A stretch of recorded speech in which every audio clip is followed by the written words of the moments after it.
como dos dijeron amén, y ahora sí. Con gozo, pero me tiene que decir amén, con una sonrisa. No, amén. Amén. Amén, con una sonrisa bien grande, porque no puede estar triste un corazón que alaba a Jehová. ¿Quién lo cree? Eso es palabra de Dios. No puede estar triste un corazón que alaba a Jehová. Entonces, si usted está triste es porque no alabó a Dios hoy. Aleluya. ¿Será?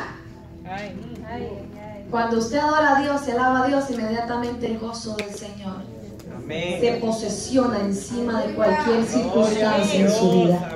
No estoy diciendo que Dios le quita las circunstancias, no. Dios lo posesiona a usted sobre las circunstancias. Amén. ¿Quién puede posesionarse sobre las circunstancias? Solo los que podemos alabar y adorar. Si usted no sabe alabar y no sabe adorar, nunca va a posesionarse sobre las circunstancias. Siempre va a caminar abajo. Y abajo y arrastrado solo el diablo.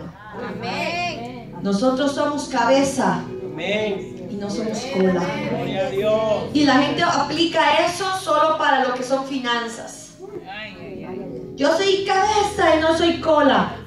Por eso trabajo 40 y 50, 60, 70 horas al mes.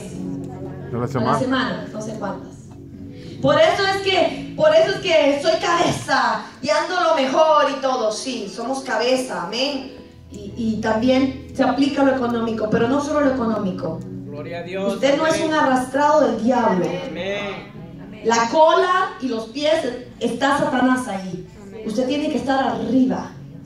Cuando tú no alabas, las circunstancias te ponen debajo. Pero cuando tú alabas y adoras, las circunstancias te ponen arriba. Gloria a Dios. Caminamos sobre, no debajo. Amén. Denle un aplauso al Señor porque su palabra tiene vida. Y voy a dar la palabra porque si Dios lo permite, hoy ya es la última prédica de la serie que hemos continuado por un mes. ¿Ustedes recuerdan el nombre de la serie? Para los que están estudiando en casa, para los que van al internet a oír la prédica. El carácter ante los problemas, ¿verdad que sí? Ahí se fueron rapidito a buscarlo, por lo menos lo tienen anotados. Lo que no lo tienen anotado, ahí ya se les fundió la giga del cerebro hasta que salió humo. Pero gracias a Dios que Dios nos dejó papel y lápiz, ¿verdad? Para, como no somos muy aptos en memoria, entonces hay papel y lápiz para que usted anote. Le enviamos un saludo muy fuerte a nuestro apóstol, denle un aplauso que nos escuchó la semana pasada. Hoy ella está predicando en este momento en Costa Rica, en Liberia. Declaramos en el nombre de Jesús que Dios la va a usar de una manera sobreabundante y que ángeles están en este lugar ahora mismo abriendo el camino para que la presencia, la gloria de Dios se posesione sobre Liberia, Costa Rica. ¿Amén? ¿Quién cree? Denle un aplauso al Señor porque lo queremos. Yo lo voy a poner a aplaudir, hermano, para que no se me duerma. Aquí no hay personas con sueño, ¿verdad? Están todos, hoy los veo bien despiertos, miren. Hoy hasta parece que se bañaron y todo antes de venir. Es una broma, hermanos. Hoy concluimos la serie El carácter ante los problemas. Voy a dar un repaso rápido. ¿Se acuerdan la prédica con la que iniciamos? De la primera enseñanza con la que iniciamos. Y esta enseñanza fue la de David, ¿correcto? El peor día de mi vida. ¿Recuerdan? Hablamos que David nos daba 5 consejos que nos podían ayudar a resistir el peor día de nuestra vida. ¿Se recuerdan cuál era el primer consejo? David confió en Dios, se fortaleció en Dios. El segundo consejo, se animó a sí mismo, ¿verdad? El tercer consejo, buscó a alguien que fortaleciera su fe. Echó fuera a todos los matafés, ¿verdad? Número 4, consultó a Dios. Consultó a Dios. Y número 5, peleó. No, pero eso parecen gatitos. Número 5, peleó. peleó. Amén. Sin pelea no hay victoria. Diga conmigo, sin pelea no hay victoria. Amén. Así que tenemos que pelear. Tenemos que pelear, hermano, pelear. Tenemos que pelear contra nuestra mayor batalla. ¿Y sabe quién es nuestra mayor batalla? Nosotros mismos.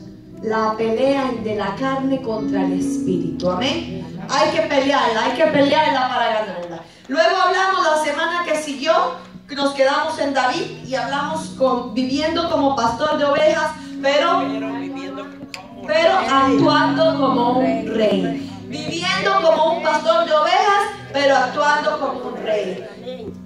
David nos enseñó en la palabra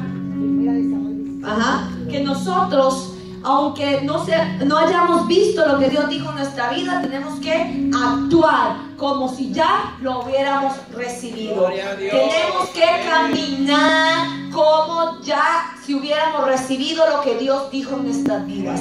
Tenemos que creer, y no cuando lo vemos, sino desde que ya fuimos llamados. Así que debemos de, aunque no somos ahorita reyes, debemos de actuar como los reyes, como lo que Dios prometió en su vida. Amén. Luego nos hablamos la semana que siguió del hombre espiritual. ¿Recuerdan? Hablamos de que deberíamos de ser impartidos, deberíamos de ser penetrados en nuestro espíritu por el espíritu de Jesucristo. Que cuando nosotros somos penetrados por el espíritu de Jesucristo en nuestra vida, ¿qué pasa? Todo lo que hay en Él, toda la pasión, toda la fuerza, toda la salvación, toda la vida, todo lo que Jesús impartió, todo lo que hay en nuestro Señor Jesucristo, se nos traspasa, se nos liga a nuestro espíritu. ¿Cómo necesitamos vivir una vida en el espíritu? Solamente el espíritu aguanta la crisis. Si usted quiere vencer el día malo de su vida, tiene que hacerlo en el espíritu. El alma te engaña, el alma es vulnerable, el alma es voluntariosa, el alma quiere hacer su voluntad, más el espíritu quiere hacer la voluntad de Dios. Amén. Y nos quedamos la semana pasada. Pasada porque un día ministramos bien hermoso, ¿verdad? ¿Se recuerdan? Entonces la semana pasada hablamos un encuentro con las heridas de Jesús. ¿Sí recuerdan? Hablamos de cómo en los peores momentos de nuestra vida se nos olvidan los planes y los propósitos de Dios. Se nos olvida que Dios prometió algo.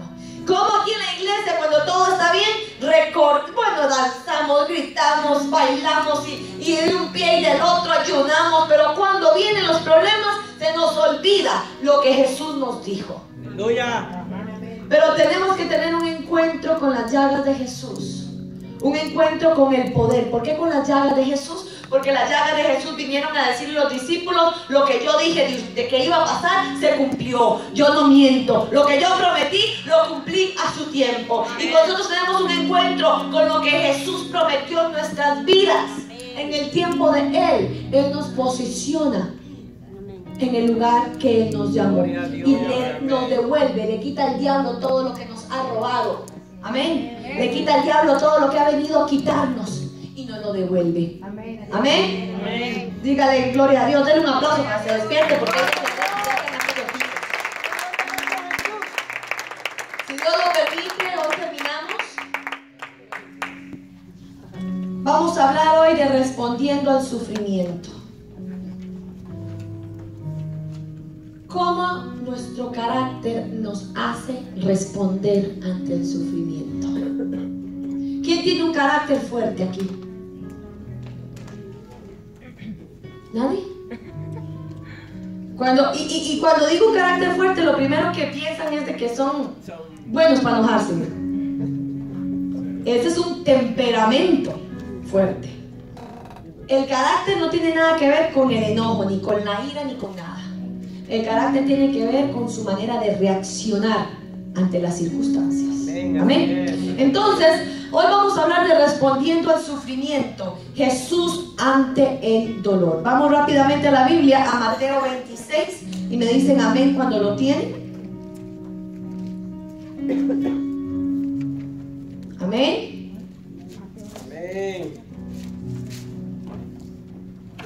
Vamos a hacer algo. Usted sabe que en la Biblia, cuando iban a la sinagoga a leer la palabra de Dios, las personas se ponían de pie para leer la palabra de Dios. Vamos a ponernos sobre nuestros pies en esta hora.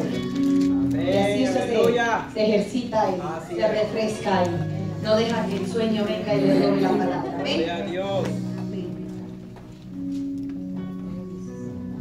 Si Jesús se ponía de pie para leer la palabra, ¿por qué nosotros no nos ponemos de pie, verdad? ¿Le dicen amén? Amén. 26:47. Mientras todavía hablaba, vino Judas, uno de los 12, y con él mucha gente con espadas y palos, de parte de los principales sacerdotes y de los ancianos del pueblo. Y el que le entregaba les había dado señal diciendo: al que yo besare, ese prendedle. Y enseguida se acercó a Jesús y dijo: salve, maestro, y le besó. Y Jesús le dijo: amigo, ¿a qué vienes? Entonces se acercaron y echaron mano a Jesús y le prendieron. Pero uno de los que estaban con Jesús extendió la mano, sacó su espada e hiriendo a un siervo del sumo sacerdote, le quitó la oreja. 52. Entonces Jesús le dijo: vuelve tu espada a su lugar, porque todo lo que tomen espada, a espada perecen. ¿Acaso piensas que no puedo ahora orar a mi Padre y que Él no me daría más de 12 legiones de ángeles? Pero ¿cómo entonces se cumplirían las escrituras de que es necesario que así se haga? ¿Pueden tomar asiento? Aleluya. Vemos el panorama de Jesús cuando va a ser arrestado en Getsemaní. Y leemos que Jesús estaba todavía hablando con los discípulos cuando llegaron Judas y todo el séquito de los soldados a arrestar a Jesús para llevarlo preso. Dice que hay uno de los discípulos que agarró, sacó la espada y le cortó la oreja a uno de los soldados que venían a arrestar a Jesús. Por un poco de las cualidades que conocemos de cada discípulo, sabemos que es Pedro, porque Pedro era el colérico que andaba siempre adelante tratando de él solucionar las cosas. Pero Jesús le dice: no hagas eso, porque el que espada mata, espada muere. Le dice: ¿acaso yo no tengo el poder para llamar a mi Padre y Él me mandará unas legiones de ángeles para que me ayuden? Vamos a leer este pequeño versículo, solo el 53, en la Nueva Traducción Actual.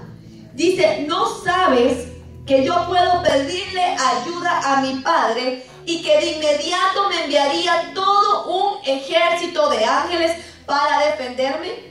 Deja que todo pase como está sucediendo ahora. Solo así puede cumplirse lo que dice la Biblia. Las palabras de Jesús son: deja que todo pase como está sucediendo ahora. Wow. Usted conoce un poco de qué era lo que Jesús estaba viviendo en ese momento. Jesús no estaba en la playa de vacaciones. Amén. Amén. Jesús no estaba tomando el sol en la piscina. Jesús no andaba de shopping en el mall. Jesús no andaba sacando $20,000 que le depositó un ángel en el banco. Jesús estaba pasando el peor momento de su vida. Jesús estaba siendo arrestado en ese mismo instante. Y Jesús, como es Dios, Él ya sabía lo que le iba a pasar. Él iba a morir. Pero me impresiona porque siempre vemos Pedros en lugares a la par de circunstancias difíciles. Siempre hay un Pedro que saca su espada y le quiere cortar la oreja a alguien, queriendo solucionar las cosas por sí mismos, queriendo evadir la responsabilidad de su pecado o el proceso al cual Dios lo ha hecho pasar. Pedro, con aquel carácter explosivo que tenía, saca el cuchillo, la espada, y sin pensar consecuencia alguna, le corta la oreja al soldado. Pedro no iba a ser el que iba a ser arrestado, iba a ser Jesús. Pero Pedro, como muchos de usted y yo nos relacionamos con Pedro, como vivimos una vida almática, que nos negamos a la voluntad de Dios, venimos y nos resistimos a los procesos necesarios que tenemos que pasar para poder alcanzar la bendición que Dios ha prometido para nuestra vida. Dios, aleluya. Pedro se resiste y utiliza su propia arma. ¿Cuántas veces tú te has resistido al cambio que Dios tiene para ti? Gloria a Dios, amén. ¿Cuántas veces nos hemos resistido a los procesos a los cuales entramos para ser mejorados? ¿Cuántas veces nos hemos resistido a las consecuencias de nuestro propio pecado? Gloria a Dios. ¿Cuántas veces nos resistimos? ¿Por qué? Porque al igual de Pedro vivimos una vida almática, una vida que no entiende propósito. Gloria a Dios, amén. Pero nuestro Señor Jesucristo, Jesús ante el dolor, conociendo Él lo que Él iba a vivir, como Él vivía una vida en el Espíritu, Él le dice: Pedro, es necesario que esto suceda así, para que se cumpla lo que está escrito. Es necesario que tú y yo pasemos por temporadas en nuestra vida donde hay crisis, donde hay problemas, donde las cosas no salen como yo quiero que salgan.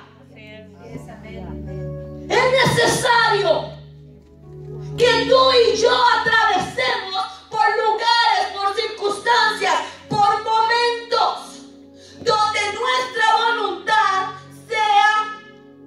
no sea nuestra voluntad, sino sea la voluntad de Dios. Jesús entiende el propósito de su sufrimiento. ¿Tú entiendes por qué vives lo que estás viviendo? O al igual que Pedro, sacas tu arma y te resistes. Te resistes. No quieres. Y llegamos al punto hasta de pelear con Dios mismo, de pelear con nuestras autoridades, de pelear con nuestros pastores, de pelear con lo que Dios ha dicho, con una promesa, con una palabra en nuestras vidas. Gloria a Dios, aleluya. Pero Jesús le dice: Pedro, es que si no hay aprehensión, si a mí no me apresan, no puedo ir a morir en la cruz. Y si no muero en la cruz, no puedo resucitar al tercer día. Y si no resucito al tercer día, no hay salvación para la humanidad. Es necesario que esto ocurra. Y como les dije, Jesús no andaba de vacaciones en Florida. Jesús estaba viviendo un momento difícil. Vámonos ahí mismo a Mateo 26, un poquito más arriba. ¿Están conmigo? ¿Están conmigo? Amén. Vamos a irnos a Mateo 26, 36. Me dicen amén cuando lo tienen. Puedo sentir la presencia de Dios en este lugar. Amén.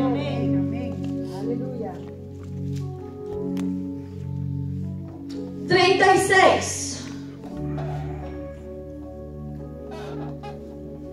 Y dice, lo voy a leer en la nueva versión. Dice: después Jesús fue con sus discípulos a un lugar llamado Getsemaní y les dijo: quédense aquí mientras yo voy allí a orar. Jesús invitó a Pedro, a Santiago y a Juan para que lo acompañaran. Y luego empezó a sentir una tristeza muy profunda. Y les dijo: estoy muy triste. Siento que me voy a morir. Quédense aquí conmigo y no se duerman. Esta era la situación emocional de Jesús. ¿Cuál era? Tristeza. Jesús no andaba de vacaciones. Jesús no andaba llorando porque no tuvo con qué pagar la renta. Jesús no andaba llorando porque no tuvo con qué pagar el carro. Jesús no andaba llorando porque simplemente el marido no la abrazó y le dijo que la amaba. Jesús no andaba llorando por cosas materiales, por cosas secundarias. Gloria a Dios. Jesús estaba muy triste. Una tristeza muy profunda, dice Jesús. Ahora, ¿qué es tristeza? La definición de tristeza dice que es un dolor en el ánimo. Mire, yo no sé si usted alguna vez ha sentido una tristeza muy fuerte.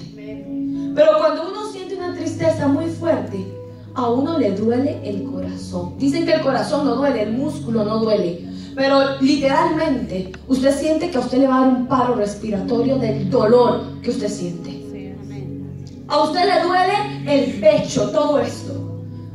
Es como mayugado. Usted siente literalmente el dolor emocional. Sí, se siente. Usted siente que le va a dar algo. Aleluya, amén. Y cuando Jesús le dice a Pedro, es necesario que esto ocurra así, Jesús estaba con una tristeza muy profunda. Ahora, si una tristeza de antemano es dolorosa, ¿cómo será una tristeza muy profunda?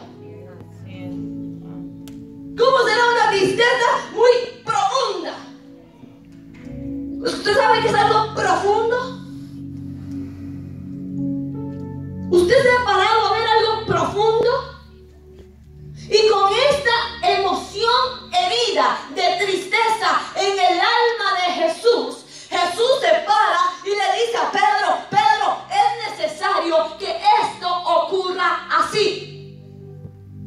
Es necesario que yo esté en Getsemaní. Es necesario que vengan por mí y me lleven preso.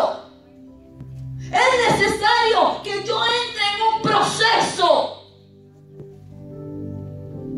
Los cristianos hemos vivido en una burbuja por años,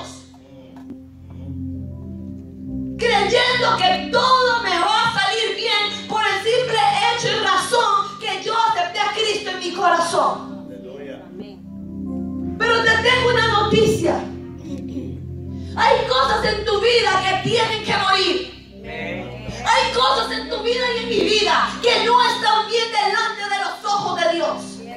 Dios tiene un propósito para nuestra vida. Dios quiere hacer algo con nosotros. Pero es necesario que como Jesús lleguemos a Getsemaní y pasemos un proceso de duelo, de muerte, de sufrimiento. Si le vale ese aplauso, dáselo más fuerte.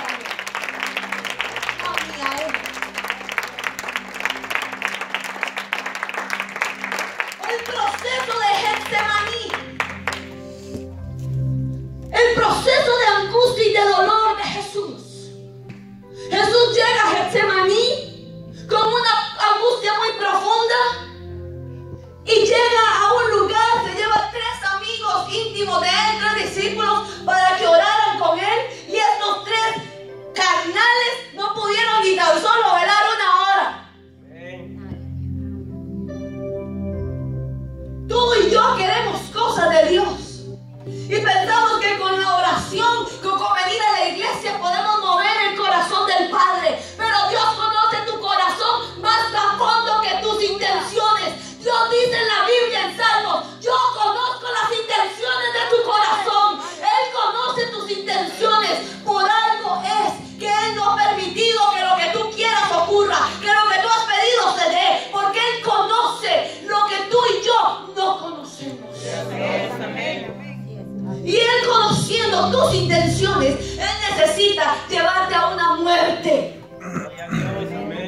Él necesita que aquello que está en ti operando, que aquel hombre carnal, aquella mujer almática, aquel mentiroso, aquel hipócrita, aquel engañador, aquel dominante, aquel que no quiere compromisos, aquel que ama superficialmente, aquel que no quiere una vida entregada con Dios, muera, porque es la única manera como Él va a poder entregarte el ministerio, el propósito y el plan en tus manos. Es hasta que tú mueras, es hasta que pases por Getsemaní, hasta ese día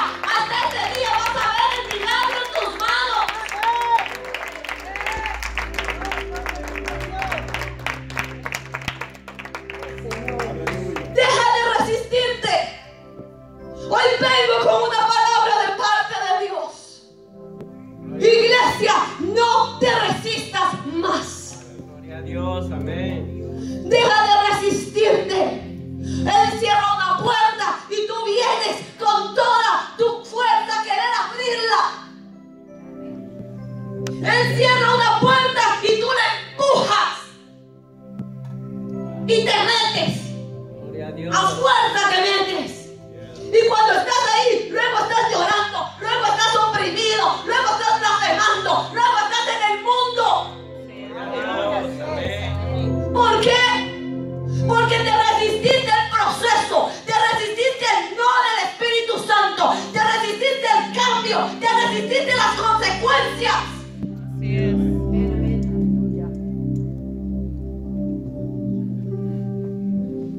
Él conoce por qué las cosas tienen que pasar así. Amén.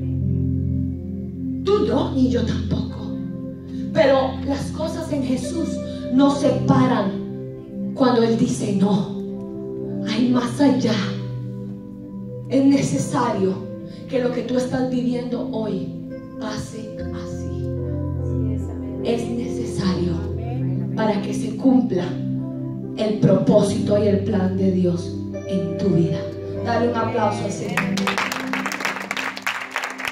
conmigo? ¿Sí están conmigo? Josué habla de música así como de Abraham y de Sara.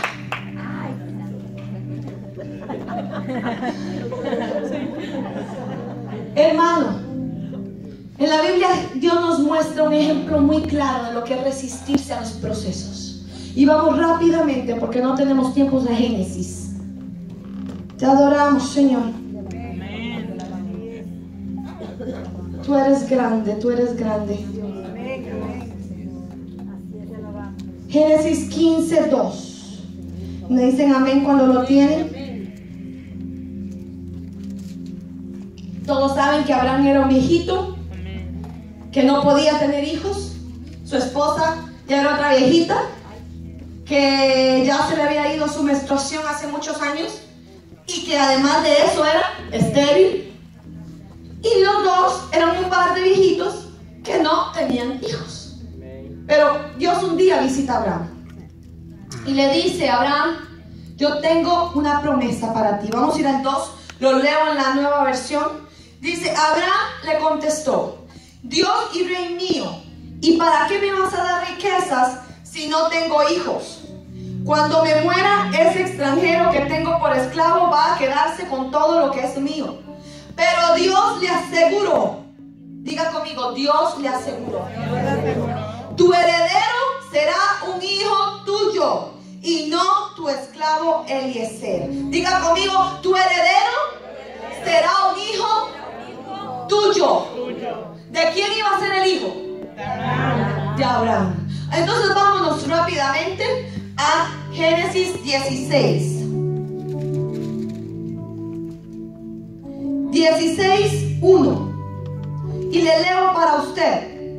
Dice: Abraham tenía ya 10 años de haber recibido la promesa de Dios, de vivir en Canaán, y su esposa Sarai aún no había podido tener hijos. Diga conmigo, aún no había podido tener hijos.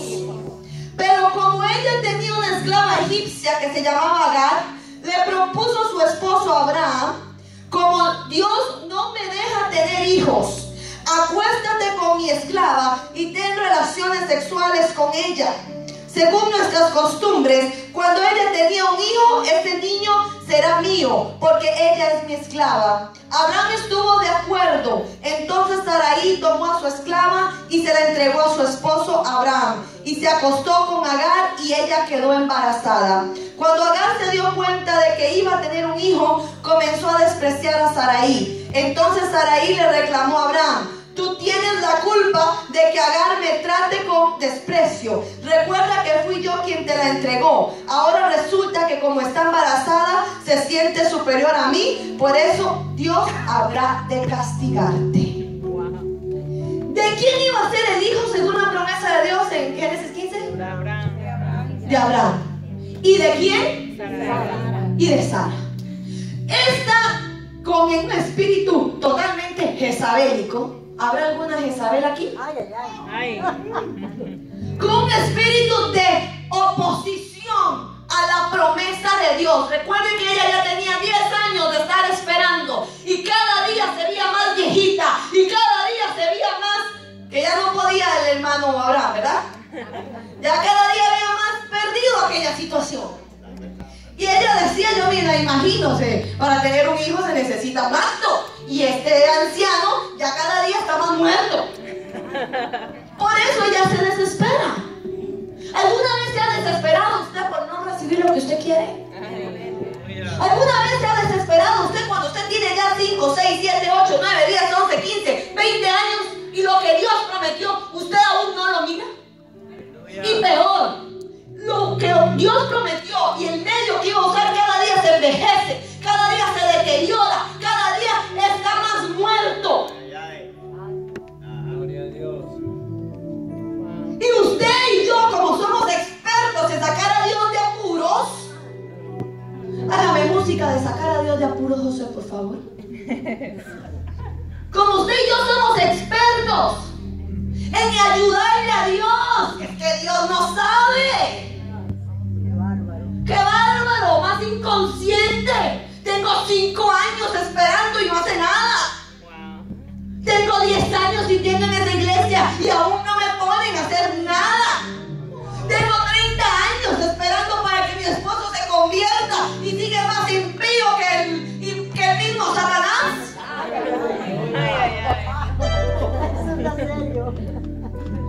Como usted y yo somos especialistas en sacar a Dios de apuros, nos parecemos a Sara. Porque no miramos, porque no tenemos, porque no vemos aquello que nos prometieron, aquello que queremos, aquello que añoramos. Trabajamos y vemos menos dinero cada día más. No vemos, no conquistamos, no logramos saber aquello que un día me profetizaron, aquello que un día Dios habló a mi vida, aquello que la palabra me promete. Entonces venimos y nos resistimos. Dios necesitaba que Abraham y Sara murieran en su voluntad, porque lo que Dios tenía para ellos iba a ser algo poderoso. Pero Dios procesó la fe de Abraham y de Sara. Mire, la Biblia dice que Abraham él creyó lo que Dios dijo, pero Sara no. Y un matrimonio es de 2. Y cuando hay una cabra en una casa, y cuando hay una insurgenta en una casa, y cuando hay una Jezabel en una casa, lleva al fondo el ministerio de su esposo.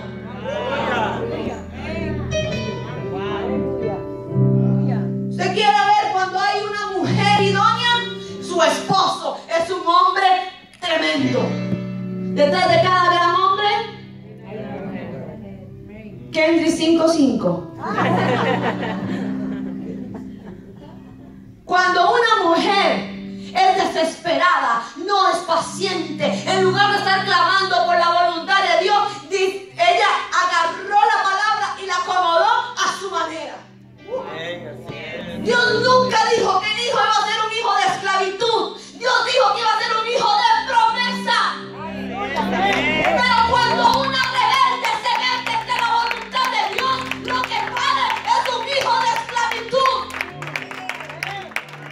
Lo que da luz es un hijo de esclavitud. Cuando tú quieres meter tus manos en la voluntad de Dios, lo que vas a dar a luz es esclavitud. Algo que te va a esclavizar, algo que no te va a dar bendición, algo que no te va a traer paz, algo que te va a robar la voluntad del Padre en tu vida.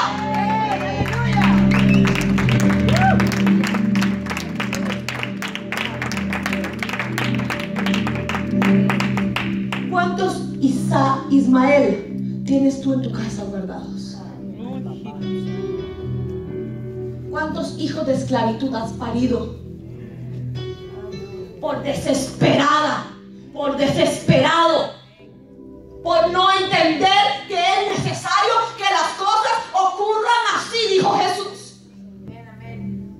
Sara no entendió que era necesario que ella esperara 10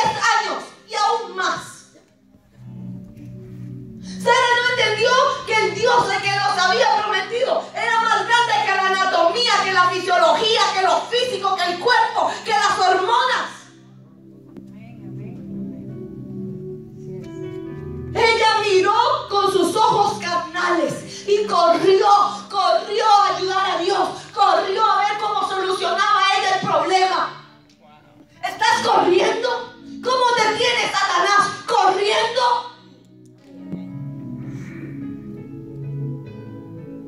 Dios viene y trabaja con tus hijos y tú vienes como Sara y te metes. Gloria a Dios.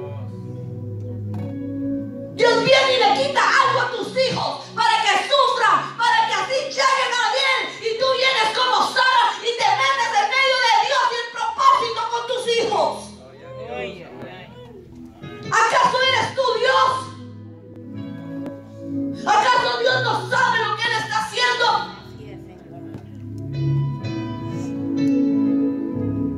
Y luego viene la gran víctima.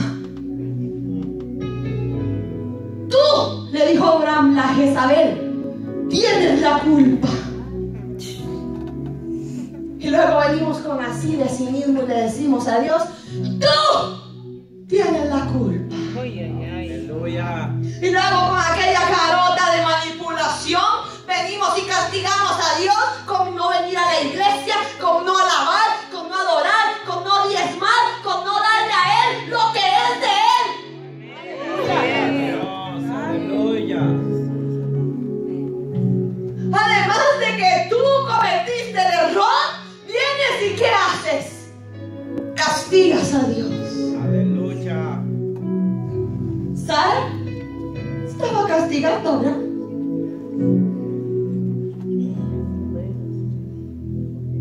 Una mujer que no es de edificación destruye un ministerio. Sara destruyó en la promesa completa de Dios porque hizo que naciera Ismael. Ismael hoy en día es el archienemigo de Israel.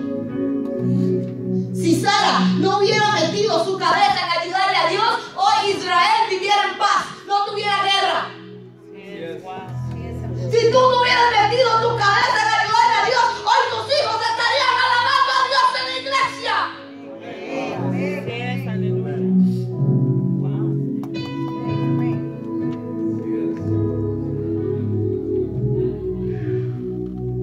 Y después le dice, tú tienes la culpa. Gloria a Dios. Se lava las manos y le echa todo el churuco a Abraham. Churuco en tico. Todo el asunto.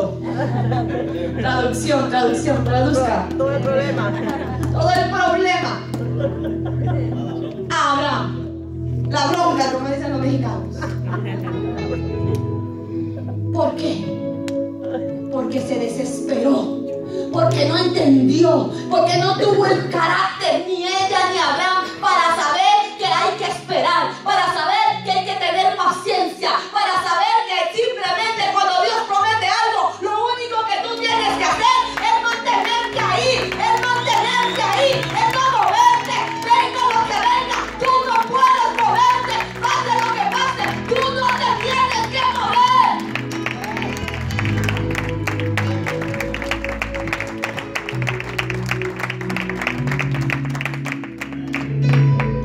¿Estás resentido con Dios por algo que tú hiciste mal y ahora Dios tiene la culpa? ¿Eres tú mal testimonio en la casa con tu esposo y estás enojada porque tu esposo no viene a la iglesia con Dios? Así es. ¿Eres un mal administrador de tus finanzas y estás enojado con Dios porque Dios no te da más dinero? Eres una Jezabel manipuladora, insujeta y te enojas porque tu esposo en la noche no te busca. Eres un hombre áspero, grosero y te enojas porque a la esposa no le sale rica la comida.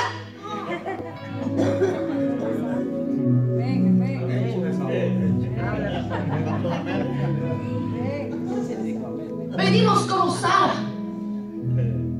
Metemos nuestras manos y hacemos que nazca un hijo de esclavitud.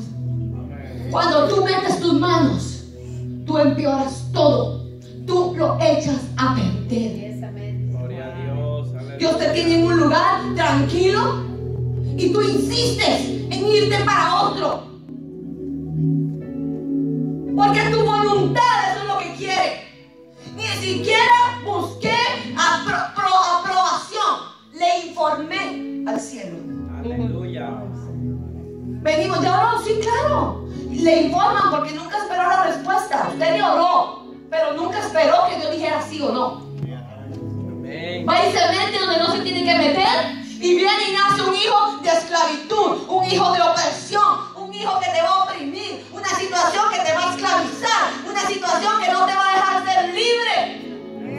Porque te opusiste al propósito y al plan que Dios tenía en tu vida. Si Dios dice espera, tú esperas y no hay discusión.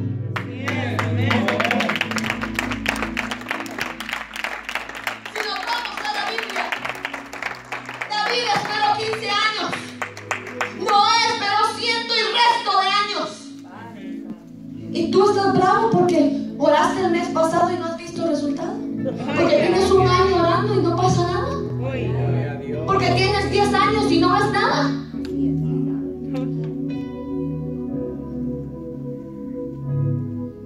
Jesús le dice a Pedro, es necesario que las cosas pasen así para que se cumpla lo que está escrito.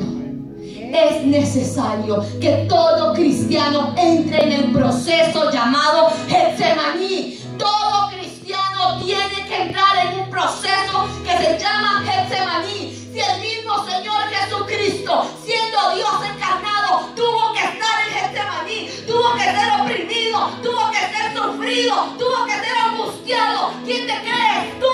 ¿Quién te creo yo para querer librarnos de ese proceso? Gloria a Dios. Aleluya. Getsemaní significa presión.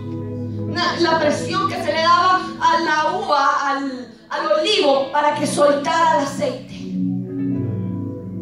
La gente que vive un proceso de Getsemaní, las personas que hemos entrado a Getsemaní, somos personas que hemos vivido un proceso de que Dios nos exprime la voluntad, nos exprime hasta ya no quedar nada en nosotros. ¿Te duele? ¿Te duele? Todavía no has muerto, porque alguien que está muerto ya no le duele nada. Todavía brincas. Si todavía brincas, todavía no has muerto. Todavía sigues vivo. Si todavía dices no perdono, no hago, no quiero, todavía está la voluntad tuya, lo rojo vivo. Hágame música de voluntad, Josué, por favor.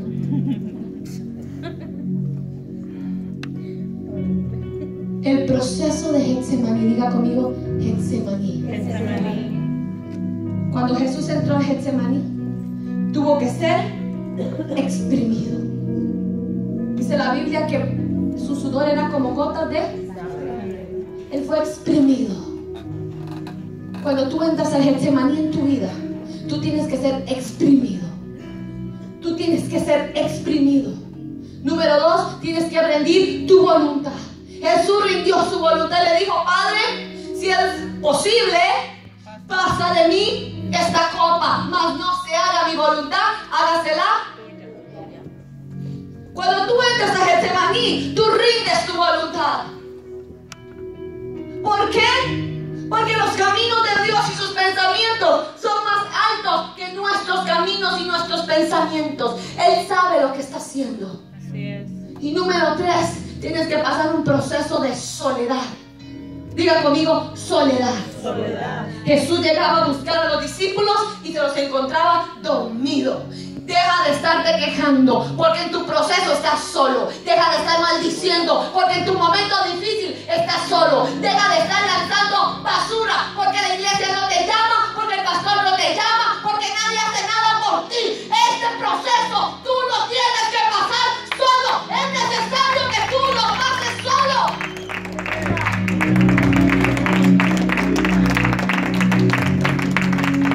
Dios te está enseñando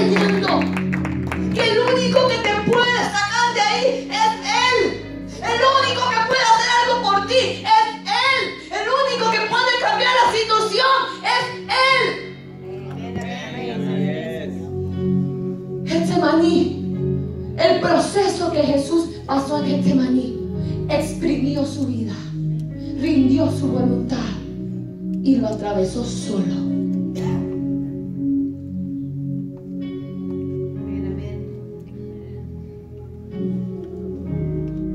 Te adoramos, Señor.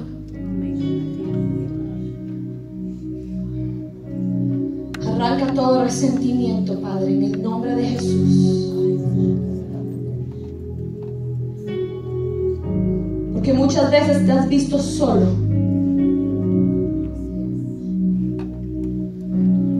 En el momento cuando más ayuda necesitas, has estado solo.